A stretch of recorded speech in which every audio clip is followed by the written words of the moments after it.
ஓம் சாந்தி. 15/8/2025 காலை முரளி. முரளியின் சாரம். பாபா சொல்கிறார், இனிமையான குழந்தைகளே, அதிகாலையில் எழுந்து நான் இவ்வளவு சின்னஞ்சிறிய ஆத்மா எவ்வளவு பெரிய சரீரத்தை இயக்கிக் கொண்டிருக்கின்றேன். ஆத்மாவாகிய எனக்குள் அழிவற்ற பாகம் பொருந்தியுள்ளது என்ற இதே சிந்தனையை செய்யுங்கள். கேள்வி: சிவபாபாவிற்கு எந்த ஒரு பயிற்சி உள்ளது, எந்த ஒரு பயிற்சி இல்லை? பதில்: ஆத்மாவை ஞான ரத்தினங்களால் அலங்காரம் செய்யும் பிராக்டிஸ் அல்லது பயிற்சி சிவபாபாவிற்கு இருக்கிறது. மற்றபடி சரீரத்தை அலங்கரிக்கும் பயிற்சி அவருக்கு இல்லை. ஏனெனில் எனக்கோ சரீரம் இல்லை என்று பாபா கூறுகிறார்.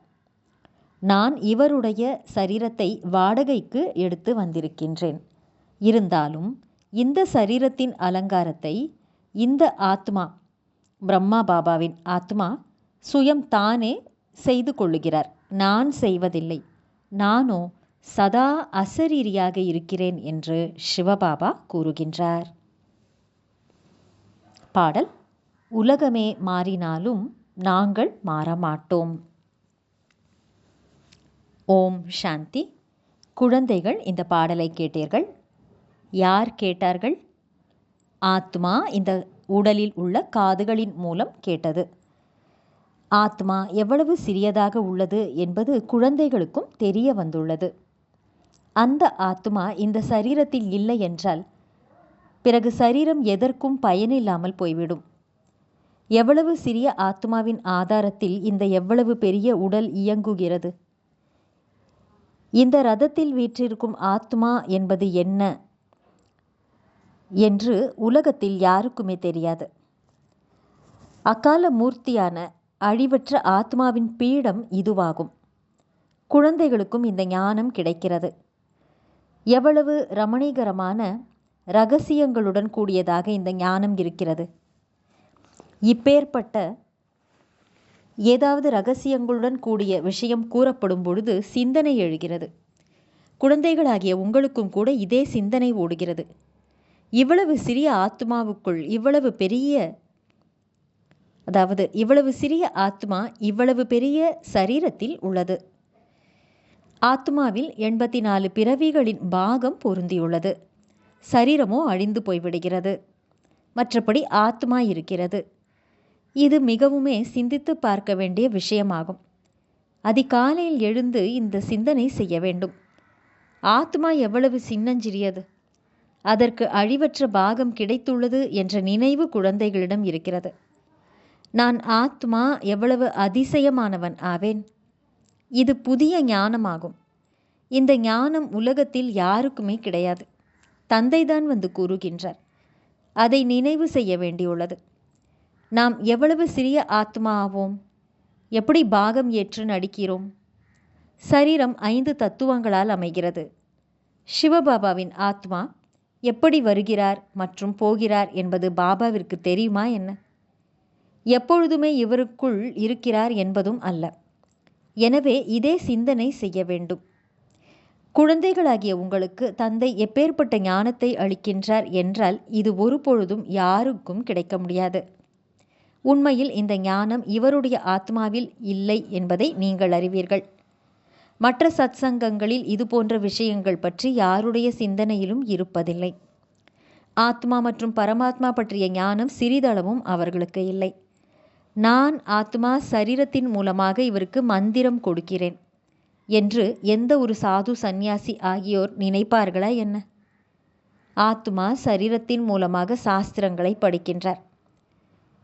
ஒரே ஒரு மனிதன் கூட ஆத்ம அபிமானியாக இல்லை. ஆத்மாவின் ஞானம் யாருக்குமே கிடையாது. பிறகு தந்தையை பற்றிய ஞானம் எப்படி இருக்க முடியும்? ஆத்மாக்களாகிய நமக்கு இனிமையிலும் இனிமையான குழந்தைகளே என்று தந்தை வந்து கூறுகிறார் என்பதை குழந்தைகளாகிய நீங்கள் அறிவீர்கள். இந்த உடலில் இருக்கும் ஆத்மாவிற்கு பரமபிதா பரமாத்மா வந்து கற்பிக்கின்றார் என்று வேறு எந்த ஒரு மனிதரும் புரிந்து கொள்வதில்லை. இது எவ்வளவு புரிந்து கொள்ள வேண்டிய விஷயமாகும். ஆனால் பிறகும் வேலை, தொழில் ஆகியவற்றில் சென்று விடும்போது மறந்து விடுகிறார்கள். முதலிலோ தந்தை ஆத்மா பற்றிய ஞானத்தை தருகின்றார். இந்த ஞானம் எந்த ஒரு மனிதரிடமும் கிடையாது. ஆத்மாக்கள் பரமாத்மாவை விட்டு வெகு காலமாக பிரிந்திருந்தார்கள் என்ற பாடலும் உள்ளதல்லவா? கணக்கு இருக்கிறது இல்லையா?